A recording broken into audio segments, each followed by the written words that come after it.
Estamos de volta com o programa Consciência Humana, o programa para mentes inteligentes, corações livres e pessoas apaixonadas pela ideia de um mundo melhor, sempre lutando pelo bom, pelo justo e pelo melhor do mundo, mais que um programa, um gesto de amor e fé na inteligência humana. O programa Consciência Humana, mais uma vez, vem ao ar, sempre com a proposta de fazer, o melhor possível para você que nos assiste. A nossa disposição é a de levar para você que gosta do programa Consciência Humana, que assiste os nossos debates toda segunda, às 21 horas, com reprise no domingo, 10 horas da manhã, aqui na TV Assembleia, reflexões do qual você possa pensar sobre elas. Gostamos sempre de deixar muito claro que aquilo que é dito no programa Consciência Humana não tem força de verdade absoluta. Não tem força de verdade absoluta. São reflexões, são pessoas que são convidadas para falar a sua visão de mundo, a sua perspectiva das coisas, e você tem que pensar, tem que refletir. É esse o posicionamento que você tem que ter com todo canal de televisão, com todo veículo de comunicação. Os veículos de comunicação têm sim um poder de manipulação, mas eles só conseguem manipular se você não tiver o seu senso crítico para fazer a sua autoanálise, para poder fazer a conjectura das questões, para poder fazer a reflexão necessária para que você chegue a uma compreensão. Então, nesse sentido, nós do programa Consciência Humana sempre apelamos para você que é telespectador. Leia, escuta, converse com outras pessoas, não acredite na primeira coisa que lhe disserem, vai tirar a dúvida. Porque se você não fizer isso, você vai reproduzir o senso comum, você vai reproduzir ideologias, você vai reproduzir vontades de terceiro e vontades que não são a sua. E quando você descobrir, já foi, você já falou, tá bom? O programa Consciência Humana está conversando nessas últimas semanas novamente com alguns jovens de Teresina, de categorias sociais diferentes, de níveis intelectuais diferentes, de formações diferentes. Estamos priorizando agora estudantes de ensino médio, o que o ensino médio do Brasil aprende, o que ele tem a oferecer para a nossa nação. Eu recebo hoje o João Pedro Haddad, ele é estudante de terceiro ano do ensino médio e vai nos ajudar a refletir um pouco sobre a vida, sobre visão de mundo. João Pedro, você é um estudante de terceiro ano, ou seja, você está prestes a fazer um vestibular. Nesse momento você tem ali uma carga de conteúdo muito forte para que você possa passar no vestibular e ao mesmo tempo você tem a conclusão da formação de uma personalidade, de um ser humano que vai desabrochar para o mundo, vamos dizer assim, que vai sair da redoma da escola e que daqui a alguns meses vai estar diante da sociedade sendo um protagonista muito mais do que é hoje, tendo mais liberdade para poder agir. Uma pergunta bem básica para a gente começar a conversar. O que o mundo pode esperar do João Pedro e o que o João Pedro espera do mundo? Bom, de mim, o mundo pode esperar eu desejo fazer uma contribuição marcante. Deixar minha marca, ser lembrado por alguma coisa que eu possa fazer. De preferência na área da medicina, que é o que eu quero ser, um médico e pesquisador. Eu quero trabalhar na área de pesquisas. Ainda não tenho certeza realmente de especializações, mas a gente descobre no curso. O que eu espero do mundo? Bom, eu tenho uma visão assim meio pessimista do mundo, pelo meu meio social. E aí por um tempo eu me senti até depreciado. Aí até que eu descobri um livro que me mudou assim. E com esse livro eu tive uma nova perspectiva do mundo, uma nova forma de encarar a realidade. Então... Você renovou suas ideias? Renovei minhas ideias. Antes eu pensava muito mal de mim mesmo. Pensava que eu era errado, os outros eram certos. Eu não pensava que eu era bom, eu não pensava que eu era uma boa pessoa, um ser humano bom. Aí eu descobri esse livro e eu me mudei. Isso não faz parte da construção da personalidade de um jovem? Essas dúvidas, esses questionamentos, faz parte da natural consolidação de um pensamento? Faz, sim, mas no meu caso, eu sempre fui uma pessoa um menino mais solitário, então eu não tive mais gente ao meu lado para me ajudar a descobrir isso. Eu tive que descobrir sozinho. Eu fui descobrindo em livros. E por enquanto, um que mais eu me aproximei até agora, um grande autor, Eu estou começando a gostar muito de um autor brasileiro, excelente, reconhecido até internacionalmente, que é o Senhor Machado de Assis, que é assim, ele tem uma visão de mundo bem semelhante à minha, eu me identifico com Qual ele. livro do Machado de Assis fez com que o João Pedro tivesse esse toque para a vida, ou seja, passasse a olhar a vida diferente? Até que ele não fez olhar diferente, eu já me identifiquei com a visão. Já tinha uma visão assim e ele só tem uma visão ainda melhor do que eu já pensava. Mas o que específico do Machado de Assis você apresentaria pra gente? Ele tem uma visão que ele normalmente mostra o mal das pessoas no livro. Por exemplo, esse livro bem aqui, Memórias Póstumas do Brás Cubas, normalmente ele mostra a parte ruim, o rancor do Brás, quando ele recusa fugir com a acho que é Rafaela o nome dela, a antiga meretriz dele, que depois de tê-lo recusado, quando ele se apaixonou, ele a recusa fugir com ela. O rancor, o Machado de Assis, ele mostra essas emoções ruins que permeiam o ser humano. E aí eu fico olhando para isso aí e tento compreender melhor. Tento compreender Você melhor acha que a humanidade. O Machado de Assis, ele consegue, na sua literatura, pegar o psicológico do ser humano, daquilo que de fato é o ser humano, e expor nessa literatura. E é isso que você conseguiu identificar na leitura do Memórias Póstumas de Brás Cubas. Sim, sim, sim. E ele é muito semelhante ao Nietzsche, ao Schopenhauer e ao Kierkegaard. O Kierkegaard já mostrava a angústia até numa simples escolha. Bom, você fala do Kierkegaard agora e do Nietzsche e do Schopenhauer, que simbolizam a crise da razão, né? Na filosofia, nós utilizamos esses pensadores como pensadores da crise da razão, ou seja, a crise da racionalidade. Você, um jovem, tem esses autores como referência e coloca aqui o Machado de Assis como um escritor padrão dentro do Brasil para você. O Kierkegaard, ele gostava de dizer o seguinte, ele dizia que o sofrimento era necessário. E em cada escolha ele dizia que tinha sofrimento. E ele dizia que você só evoluía na vida com sofrimento. É nisso que você acredita? Ao que parece, o sofrimento é o que mais... O sofrimento gera uma raiva. E a raiva termina por ser motivadora. Porque quando você tem raiva, você tem vontade de mudar como você está.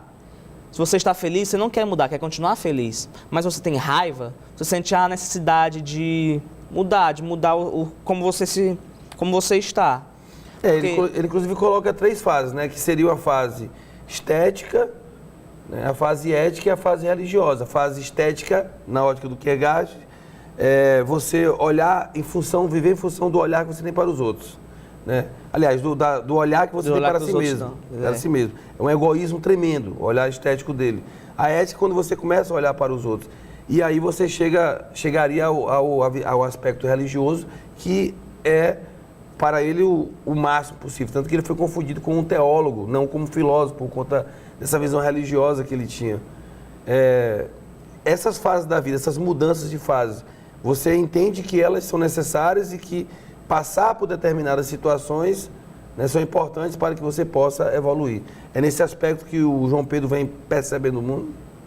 Assim, eu sou um agnóstico, então a terceira fase para mim ainda não está muito clara para alcançar, mas eu estou na segunda. Eu sempre tentava ver o mundo de uma maneira racional e tentava sempre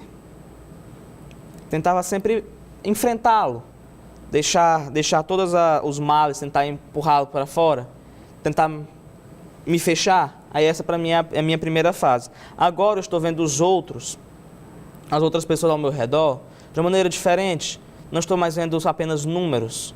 Estou vendo que elas também têm as suas peculiaridades, seus pensamentos. Suas fragilidades. Exatamente. Eu estou nessa segunda, eu olhando esse mundo aí. E foi essa dificuldade em até compreender o sentimento das pessoas, porque os meus eu abafei muito, então eles já estão muito abafados, mas tentar entender as pessoas é muito difícil.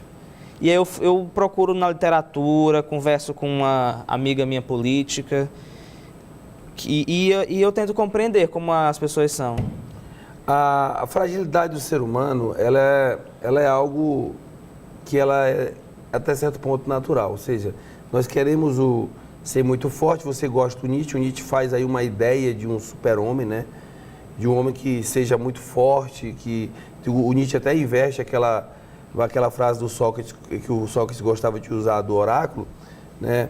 Conhece a ti mesmo, o Nietzsche vai falar, ouse conquistar a si mesmo. Ouse se conquistar.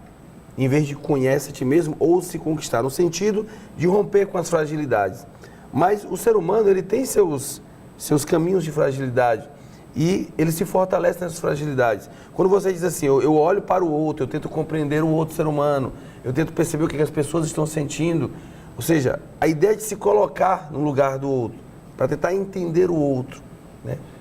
Ela é simples, ou ela é natural, ela é normal, ou ela é uma prática que nós discussamos muito e não fazemos? Eu acredito que na sociedade atual, uma sociedade mais baseada em números, mais baseada até positivista, que fortalece mais os números, fortalece mais as exatas. A racionalidade. Exatamente, a racionalidade fortalece mais e se esquece do sentimento. Porque nós, seres humanos, temos uma mente muito complexa. Inúmeros livros falam disso, e não são todos que falam a mesma coisa, como se fosse falar de um outro animal. Não dá para ensinar assim um ser humano a ser. O ser humano termina, em algum momento da sua vida, sendo contra o que você tenta criá-lo. Tenta ser. Por exemplo, eu, como já disse, sou agnóstico, fui de uma família extremamente católica. Uma tia minha não aceitou, na verdade. Não aceitou eu ser agnóstico. Ela não gosta do fato. O que eu acho interessante, João Pedro, é que quando você faz essa colocação, eu vejo os sentimentos cristãos em você. Embora você se afirme como agnóstico. Porque, por exemplo, quando você tem a preocupação com os sentimentos dos outros, né, isso é típico da visão cristã. Me colocar no lugar do outro, a misericórdia, ou seja, é um sentimento que talvez você se defina do ponto de vista religioso como um agnóstico, mas na prática você busca uma vivência com o ser humano. Você passa a ideia agora nessa entrevista dessa preocupação com aquilo que o outro está passando, como é que ele está vivendo. Ou seja, e é uma preocupação necessária que nós gostaríamos muito que as pessoas tivessem de uma forma geral, né? Independente de questões religiosas, mas você ter o olhar para o outro, você imaginar que o outro precisa de você, que o outro às vezes nem está pedindo socorro, mas ele precisa de um abraço, ele precisa de um aperto de mão, ele precisa ser tocado, né? Mas precisa que você observe. E aí você chama atenção para a observação, para a percepção, para a necessidade das pessoas se olharem, para a necessidade das pessoas conversarem, de dar atenção para o que o outro possa estar passando, de se antecipar a isso, de não esperar ser chamado, de não exigir que a pessoa seja forte demais, de admitir que as pessoas têm uma fragilidade, porque nós também temos. Então, assim, essa sua busca, ela é uma busca até diferente, porque você tem uma juventude hoje que ela está muito mais focada no instantâneo, no efêmero, ela está muito mais focada nas coisas fúteis, que passam rapidamente, e essa sua preocupação é uma preocupação que ela é mais madura, ela já assim, ela se compromete muito. Quando você olha para o sentimento do outro, você se compromete com o outro, e ninguém quer se comprometer com o outro. Isso é diferente na hora que você fala. Você se sente diferente nesse sentido? Um pouco, sim. Eu nunca me senti muito incluído no meu meio que eu vivo. Nunca me senti muito incluído, não sou muito popular por esse meio. E por enquanto eu sentia assim, uma raiva deles até. Equivocadamente agora eu vejo isso. Eu sentia até uma raiva deles. Eles podem até sentir de mim, eu não sei o porquê. Mas assim, eu sempre procurei me afastar das pessoas.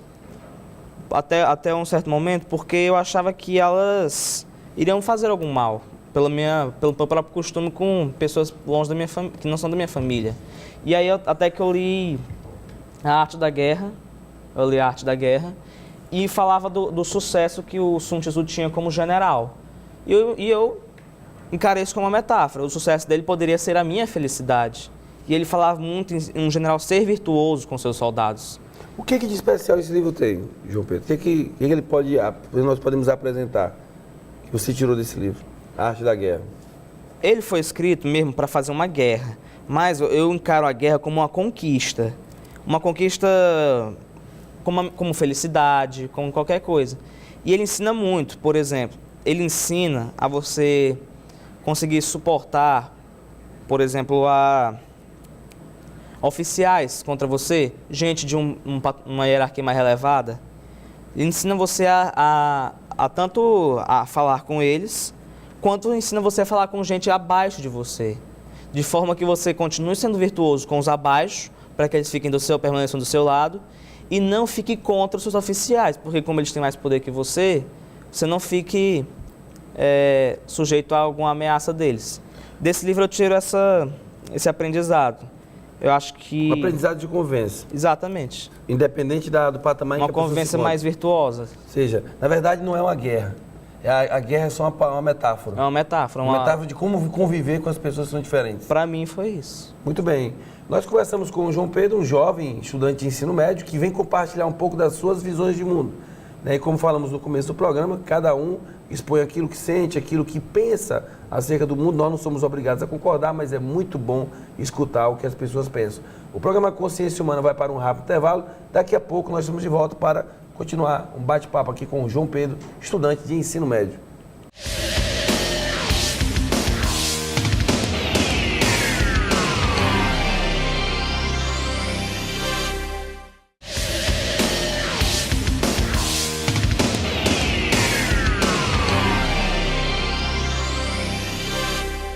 Estamos de volta com o programa Consciência Humana. Nesse segundo bloco ainda vamos dar continuidade ao bate-papo aqui com o João Pedro, ele que é um estudante de ensino médio, que compartilha da sua visão de mundo, a visão de um jovem. São vários jovens que estão vindo ao programa. Desde o começo do ano a gente vem revezando essa temática, porque acreditamos ser muito importante dar voz à juventude. A juventude que não é o futuro, a juventude que é o presente, né? Aquele velho slogan que a juventude é o futuro do Brasil, isso é coisa do passado. A juventude é presente, ela é protagonista, né? Ela está atuando, ela tem interferência, ela tem opinião, ela tem posicionamento importante e nós temos que escutar, respeitar, tentar dialogar com essas diferenças, possibilitar esse encontro de gerações, né? De visões de mundo. Então, às vezes, o adulto ele quer impor bastante, às vezes o jovem também quer atropelar. Então, tem que ter um diálogo, tem que ter um equilíbrio para a gente poder dialogar e fazer com que a vida aconteça da melhor forma possível. João Pedro, no primeiro bloco você deixou claro que é um jovem que quer deixar uma história. Né? Me lembra até um pouco que Aquiles, lá no filme A Guerra de Troia, porque antes de decidir se ele vai para a guerra, ele é convidado para ir para a guerra, ele não vê motivo para ir na guerra, ele vai até a mãe dele e pergunta: mãe, eu tenho que ir para essa guerra? E a mãe disse: olha, é o seguinte, se você ficar, você vai envelhecer, ter filhos, vai morrer, será lembrado pelos filhos, começará a ser esquecido pelos netos e depois ninguém vai lembrar de você. Mas se você for à guerra, a possibilidade que você morra mais rapidamente é grande, mas ao mesmo tempo você será eternizado. E Aquiles vai à guerra. Aquiles vai à guerra para ser lembrado como um grande herói, né, naquela guerra. O João Pedro quer ser lembrado pela sua história. Qual é a história que o João Pedro quer construir? Que história é essa que o João Pedro quer ser lembrado? Eu quero ser lembrado pela minha capacidade, tanto intelectual como o meu modo de ver as coisas. Ó, como eu disse no primeiro bloco, o Nietzsche, o Schopenhauer, o Sun Tzu, o Machado, todos eles me ajudaram. Então vai que depois, no futuro, vai ter alguém também igual a mim, e aí ele vai vai ver como eu sou, ver a minha história, ver as minhas conquistas, e aí ele vai se espelhar em mim, vai tentar ser igual, ou melhor, me superar. Você quer ser uma referência para a sociedade? Eu quero. Você quer ser igual o Einstein, com seu grande intelecto que descobriu a lei da relatividade, e ainda assim era um grande filósofo. Ele fez um monólogo sobre como criar filhos, que eu adorei. Então, o João Pedro prima aí pela essa busca das informações, do conhecimento, da inteligência, na perspectiva de deixar uma contribuição e de ser lembrado. Isso não vai ser uma coisa fácil. Não é uma coisa fácil. Você tem noção do caminho que você vai percorrer para chegar a essa posição? Eu imagino um pouco, mas eu tenho certeza absoluta que não vai ser nem um pingo fácil, mas é igual, por exemplo, um exercício na academia. Você faz um exercício comum, você depois sente, sai e não tem nada. Mas depois você faz um exercício muito difícil, você sai e depois daquele cansaço, você sente aquele orgulho de ter feito aquele exercício. E claro, você fica achando que perdeu o peso, mas Você sente o orgulho de ter feito aquele exercício, de ter conseguido fazê-lo completo. Porque por ele ser muito difícil. Então, por essa coisa ser muito difícil, vai aumentar ainda mais a referência que eu vou deixar. João Pedro, você passa uma determinação muito forte, um foco naquilo que você quer. Isso, às vezes, é difícil você encontrar em alguns jovens que vão vivendo mais o presente, o momento, né? Você olha muito para o futuro. Você, até diferente de outros jovens, você vai deixando de lado essa sua vida que você tem nesse momento para olhar para esse futuro e buscar alguma coisa. Isso te satisfaz? Ou seja, poxa, eu tenho como abrir mão de alguma coisa agora na vida para conquistar alguma coisa na frente. Isso te satisfaz? Sim, sim. Tu não se sente diferente dos outros por conta disso? Me sinto, mas como eu falei antes, Isso não é um problema. Eu fiquei diferente. Logo, se eu não sou mais igual a ele, eu tenho que mostrar diferente. Mas diferente como? Diferente para melhor. E esse foco que eu tenho é uma ideia fixa. Que no livro do Machado, o Brás fala que a ideia física é a ideia dos loucos e dos fortes, os que podem ser lembrados. Essa ideia fixa é uma ideia que fica na sua cabeça e você não consegue mais esquecê-la porque é muito importante. E é isso que eu vejo na minha cabeça, essa ideia fixa de eu ser melhor. É como diz o Chico Xavier, aos outros eles podem ser como quiserem, para mim vejo a obrigação de ser melhor. Então é uma coisa que você tem como um valor seu, do qual você exercita para poder ter esse espaço e ter essa caminhada mais à frente. Sim, porque como eu já fiquei diferente, como eles me botaram diferente, vou ser diferente. Mas não vou ser diferente igual a vocês. Vocês fiquem aí. Enquanto vocês perdem seu tempo me escanteando, muito bem. Melhor ainda, obrigado. Porque aí eu posso me concentrar numa coisa melhor, que é ficar ainda melhor, ainda mais forte, mais inteligente, tudo. Bom, João Pedro, você é um jovem, né? Evidentemente que muitas das suas afirmações poderão mudar. Até pela própria idade, mas você mostra uma personalidade muito forte, uma personalidade de quem de fato quer buscar alguma coisa. É interessante você analisar a personalidade, bater um papo com um jovem como o João Pedro, porque eu, por exemplo, que já estou passando aí, estou entrando vamos dizer assim, quase chegando na 4ª década, né? Começo a perceber o quanto que a juventude ela se renova e ela vai encontrando os seus caminhos e ela vai buscando a sua lógica, né? Eu disse no programa passado, chamando de aula, eu disse no programa passado que aquela velha música lá do Zé Geraldo, como diria ele, de 8 a 80 anos, que a gente sempre repetiu aqui no programa, que a juventude ela não tem uma idade cronológica, a juventude tem uma idade psicológica. E eu conheci algumas pessoas de 50, de 60 anos hoje em dia, né? Pude conversar e a gente vai, daqui a alguns dias, começar a trazer os jovens que cronologicamente já têm 50, 60 anos, mas que acreditam, que buscam, que sonham, que imaginam e que ainda têm perspectivas com a vida. Eu estou aqui com um jovem de 17, 18 anos, né? 16 anos, não tenho qual com essa idade, João Pedro? Eu prefiro não comentar. Beleza. E um jovem que está na sua flor da idade ainda, cronologicamente falando, e que ele ainda tem muita coisa para percorrer, muita coisa para aprender, muita coisa para poder refletir, mas que ele optou, talvez, por um companheiro que é imprescindível nessa caminhada, os livros.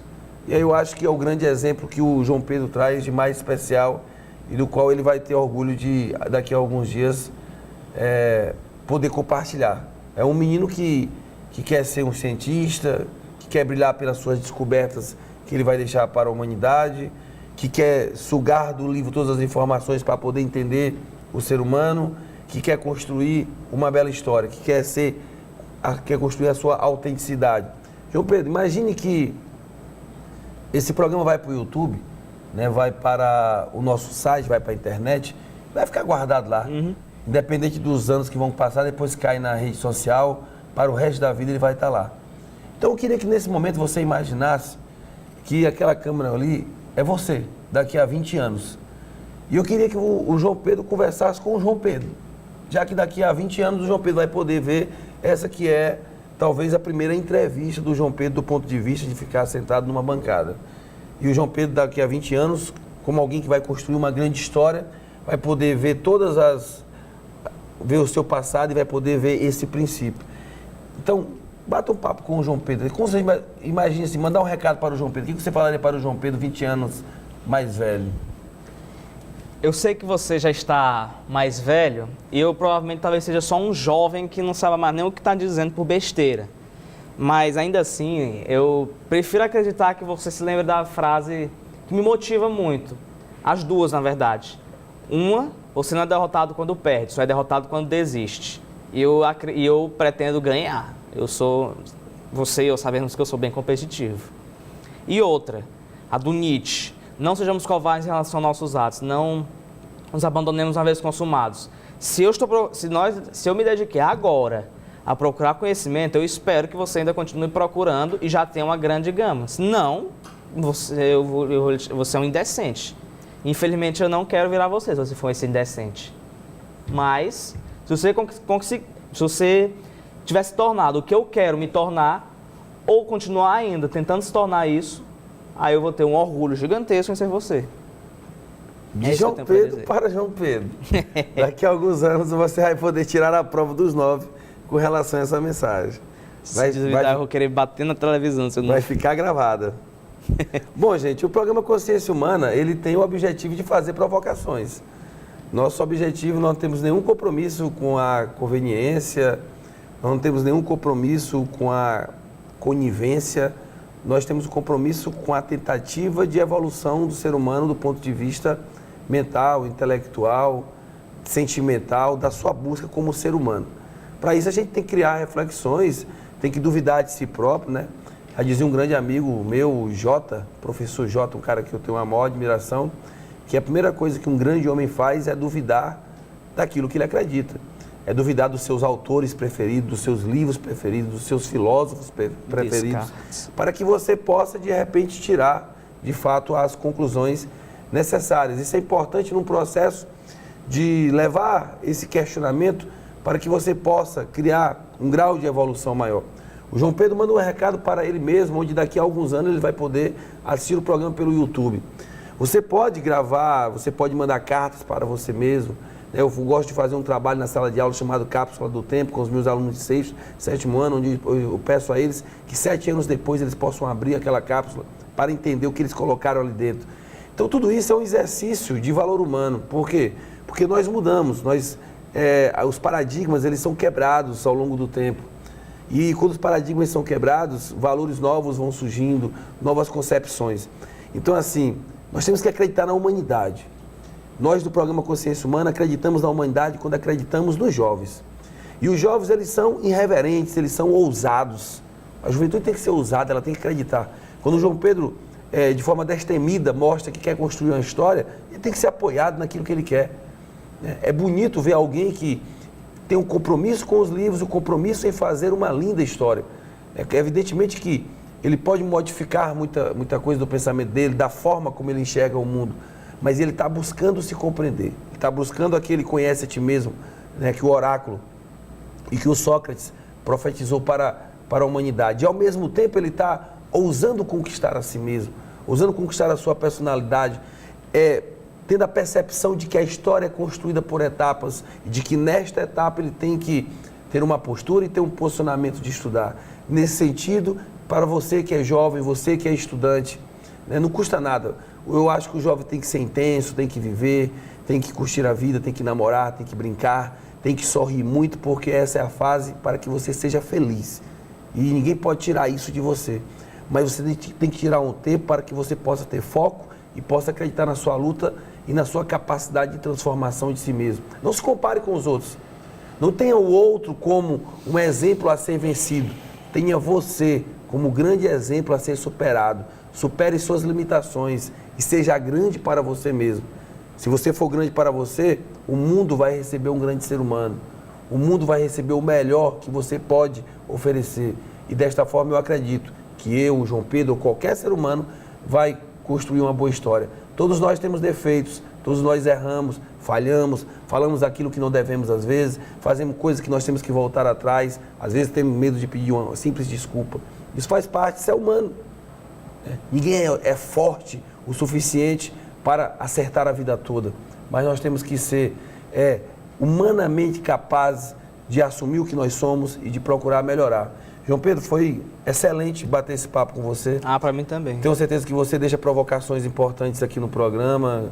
Pessoas vão olhar, algumas vão concordar, outras vão discordar de você, o que é normal da vida, tá certo? E que você tente explicar aquilo que você pensa sempre da melhor forma possível e que seja o João Pedro que eu conheço fora da televisão, um cara super tranquilo, uma pessoa super gente boa, carinhosa, amiga, que são essas características que eu levo de você comigo. Queria que você se despedisse e fizesse suas considerações finais com relação à nossa entrevista. Foi uma honra muito grande aparecer aqui e eu quero deixar só essa mensagem de que eu acredito na autossuperação do Nietzsche. Eu prefiro ser virtuoso como Nietzsche, acreditar sempre na autossuperação. Porque, como a gente já disse aqui, as dificuldades promovem essa autossuperação. E por causa dessa dificuldade gera raiva, e a raiva vai gerar essa autossuperação que vai deixar você melhor. E aí você acaba com essa raiva, essa tristeza, ou qualquer emoção negativa. Essa autossuperação que é o que eu procuro, é o que vai para mim trazer a minha felicidade. Bom, esses são os pensamentos do João Pedro, tá bom? O programa Consciência Humana nesse segundo bloco finaliza o segundo bloco batendo esse papo com o João Pedro, valorizando novamente mais um jovem que vem ao nosso programa bater esse papo importante, fazer as suas reflexões acerca da vida. E no terceiro e último bloco do programa nós estamos continuando com uma série de recordações do programa Consciência Humana. E vamos trazer um pouco dos 9 anos de programa, desde o dia 30 de julho de 2007, que nós estamos aqui na TV Assembleia fazendo o nosso trabalho, tentando trazer para você um programa especial, um programa que tenha conteúdo, um programa que seja uma referência dentro da nossa cidade. Até quando nós estaremos aqui, eu deixo isso com Deus, que me garante a vida, que permitiu para que eu pudesse existir. E eu sou muito grato a Deus, tenho Jesus como um grande exemplo de vida, A superação cristã, para mim, é um foco que tem que ser observado com muito carinho, de uma forma muito especial. Hoje eu vejo um Papa modificar completamente a relação da Igreja com o mundo e fico muito feliz com isso, trazendo alegria, trazendo misericórdia, trazendo a atuação concreta na construção de um novo mundo, tá certo? Então nós vamos para o terceiro bloco do programa daqui a pouco, onde nós vamos fazer uma homenagem a esses 9 anos de programa Consciência Humana. Muito obrigado, sai daí, a gente volta já. Agradecer aqui ao João Pedro. Valeu, João Pedro. Valeu.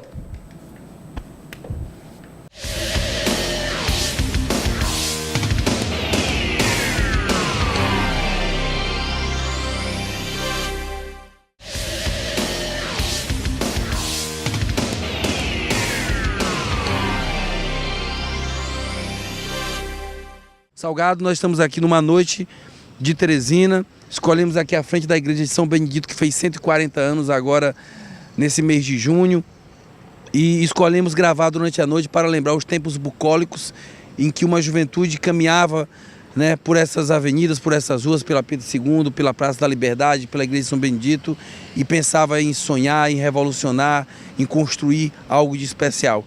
Muito obrigado e comece aí fazendo suas considerações. Elielson, muito obrigado a você por ter me convidado. Eu aceitei prontamente porque eu gosto do seu programa, gosto da sua forma de trabalhar, das suas reflexões. Você é um entrevistador inteligente, um entrevistador que lê, que estuda. E isso é raro no Brasil de hoje, onde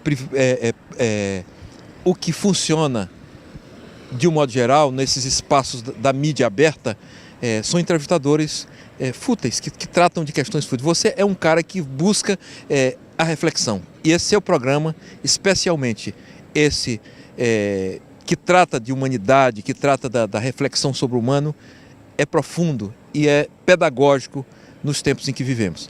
Esse texto, essa área aqui, é uma área emblemática da época em que eu vivi em Teresina. Por quê? Nessa época se podia andar nas ruas. E a vida não estava... É curioso, porque a vida não estava presa à casa, em torno da televisão. Porque quando eu cheguei em Teresina, no final de 68, nem existia televisão aqui. A vida funcionava em torno da Praça Pedro II. Os jovens vinham se encontrar aqui. E todo esse centro aqui, atrás do Palácio do Karnak, aqui na praça, moravam famílias. Então, aqui a gente descia de madrugada, eu, o grupo da Pissarra, que é um grupo muito importante, com Menezes de Moraes, William Melo Soares, o Poetinha, Eduardo Lopes, Eduardo Lopes, Zé Magão, a gente descia para comer um caldo, para tomar um caldo de carne aqui na Praça Pedro II, meia-noite. Tinha gente por aqui e não era ameaçada por nada. Se andava a pé, porque se vinha da Pissarra a pé. Se andava muito a pé em Teresina nessa época.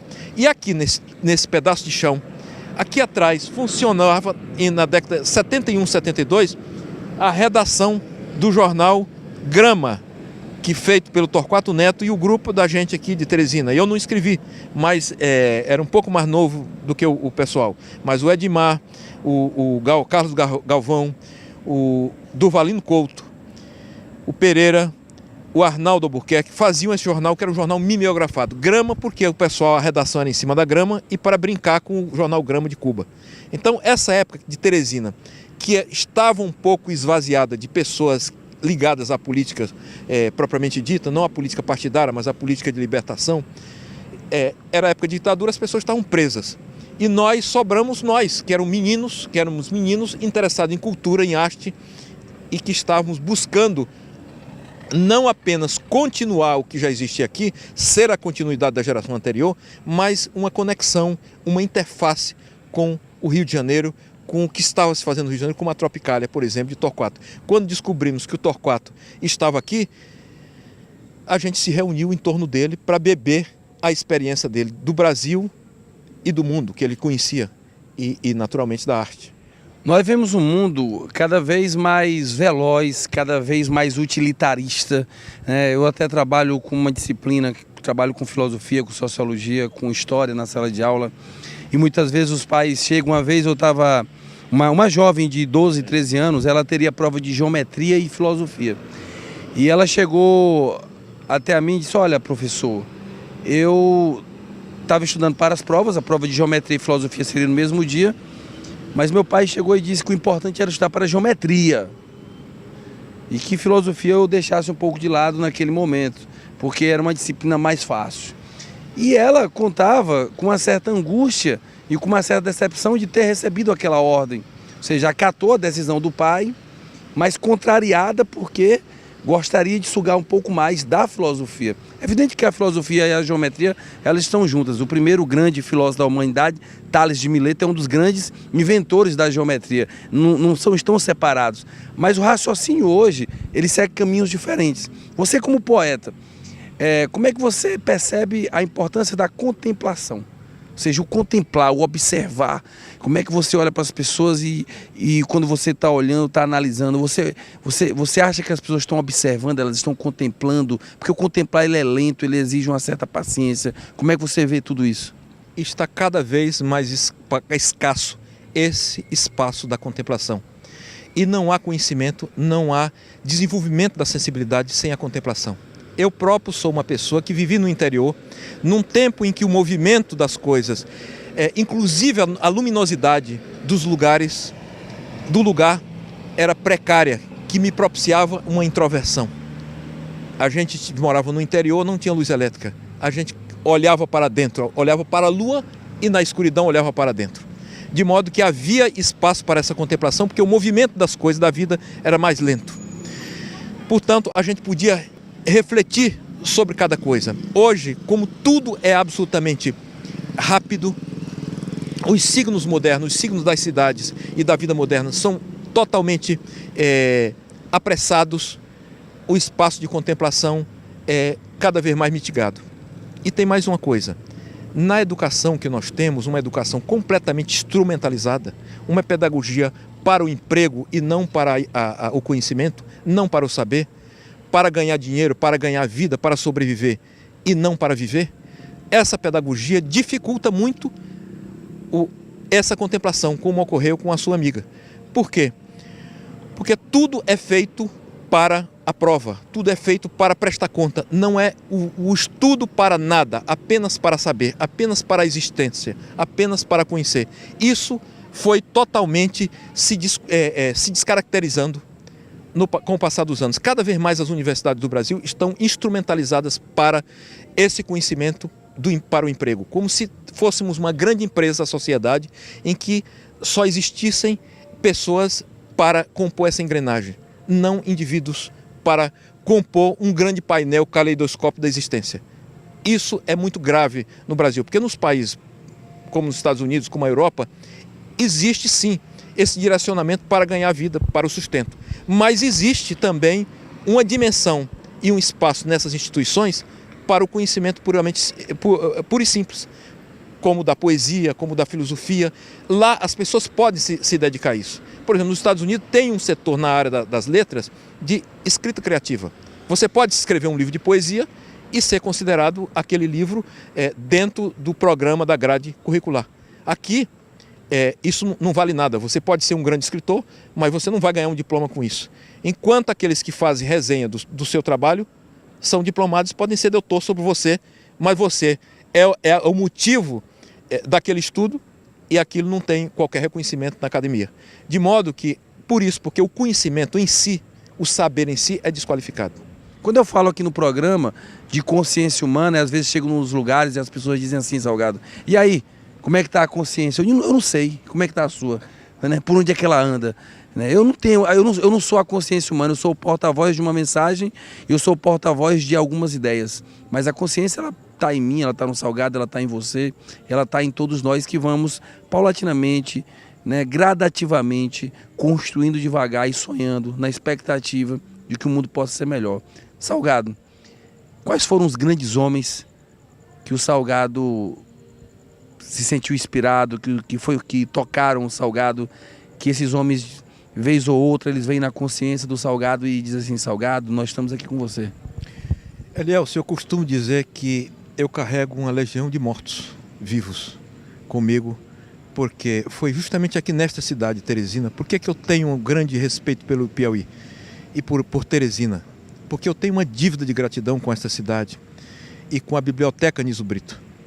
Quando eu descobri a leitura e que ia para a sessão de poesia, porque era isso que eu trazia do Maranhão. Eu trazia a referência da poesia por meio da literatura de cordel, dos cantadores que minha mãe levava para nossa casa. Eu me apaixonei pela poesia. De modo que quando eu cheguei aqui em Teresina e que eu tive acesso ao livro,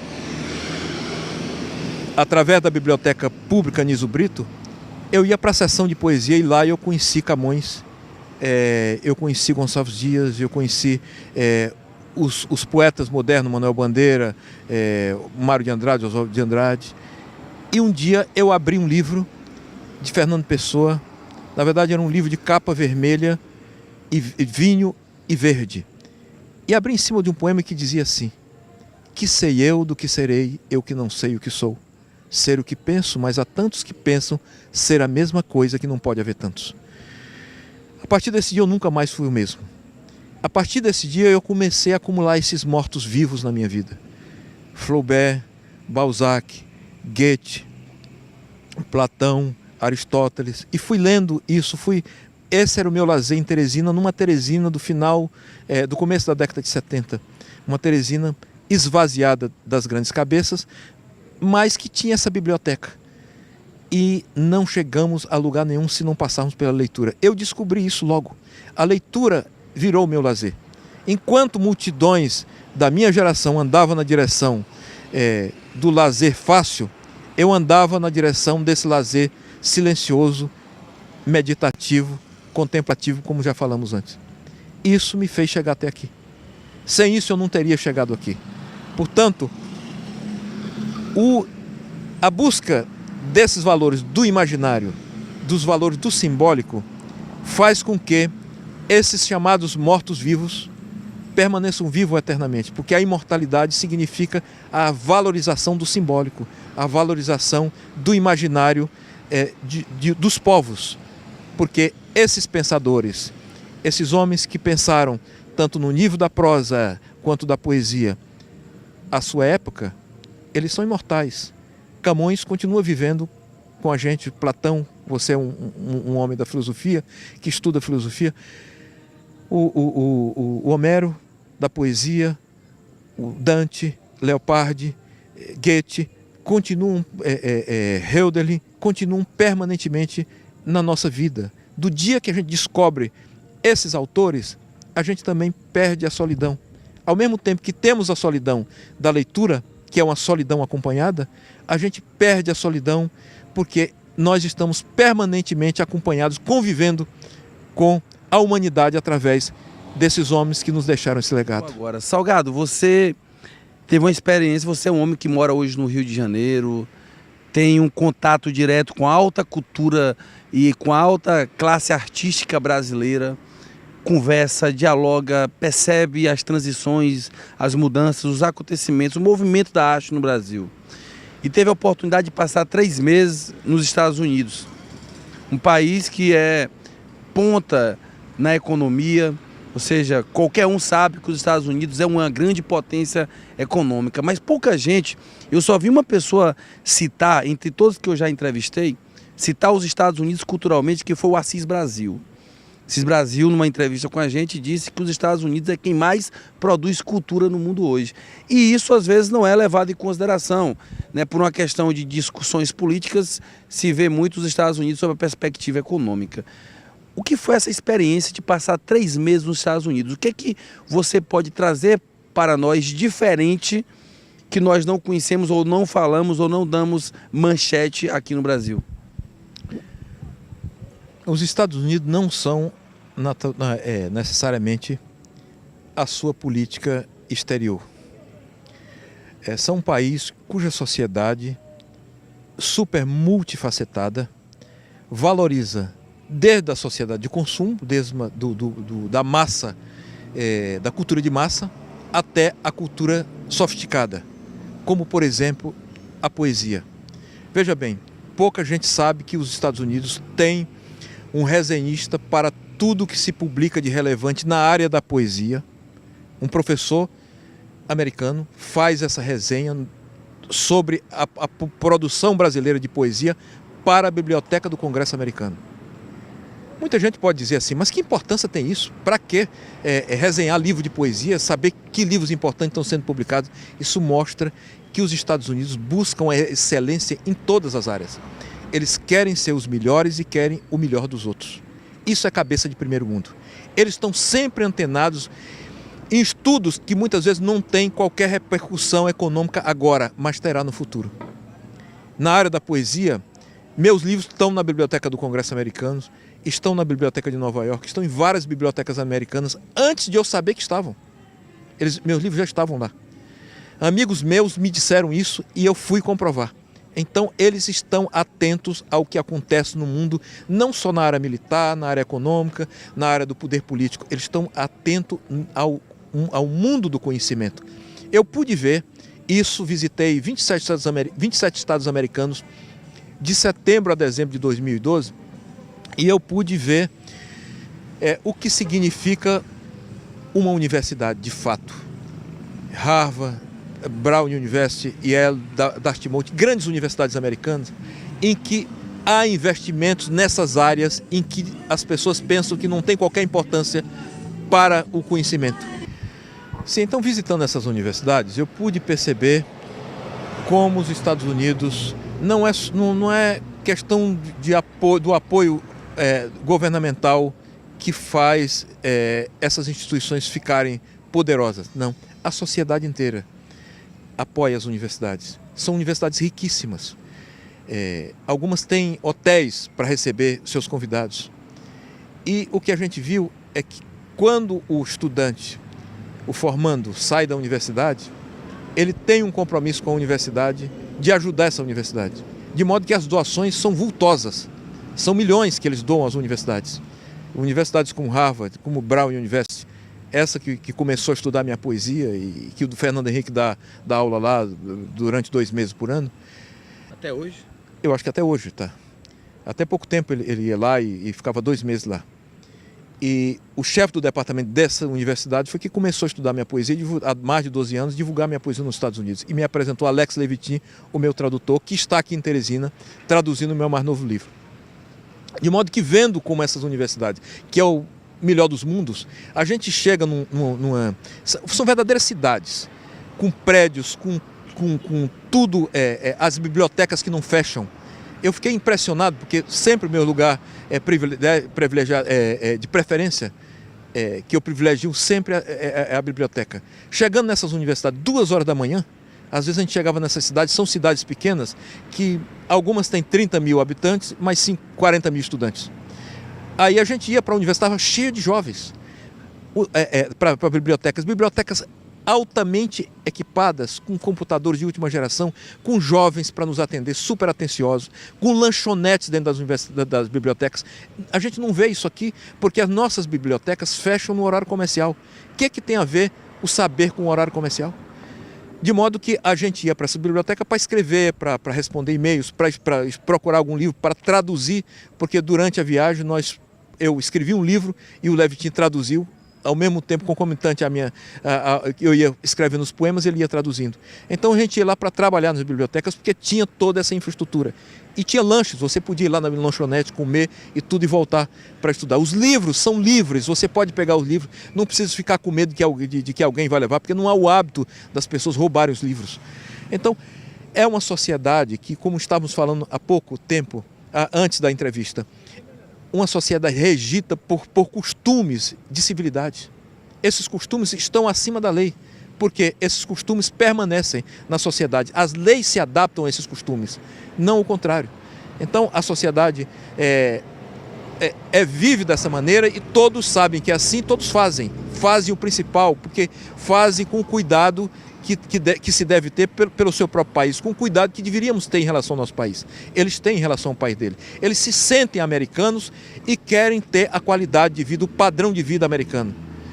Então há essa visão que nós ainda não construímos, porque a gente pensa que o bem público não é de ninguém, por isso a gente deve depredá-lo, mas não é assim. Lá o bem público é cuidado. Então eu percebi isso, que é da sociedade americana, não do governo americano, é do jeito de viver da sociedade. A sociedade se respeita, a sociedade que é um país com qualidade para todos e ela respeita esse espaço de todos. Não espere que eu fale só de estrelas ou do vinho feliz que não tomei, porque fora de mim não levo além da sombra uma camisa velha e dentro do peito um balde de canções, uma gota de amor no útero de uma abelha. Não repare se eu não frequento o clube dos que sugam os sangues das ovelhas ou amargam o mel dessa colmeia. É que eu já vivo tão pimenta, tão petróleo, que se você acende os olhos, me incendeia. Hoje em dia, para a gente amar de vera, é preciso ser quase um alquimista, ou talvez um maquinista do trem da consciência, para te amar com tanta calma e com tanta violência, que a tua alma fique toda ensanguentada de vivência. Para te amar com tanta calma e com tanta violência, que a tua alma fique toda ensanguentada de vivência. Viver e ser livre, saber dar valor para as coisas mais simples, pois só o amor constrói.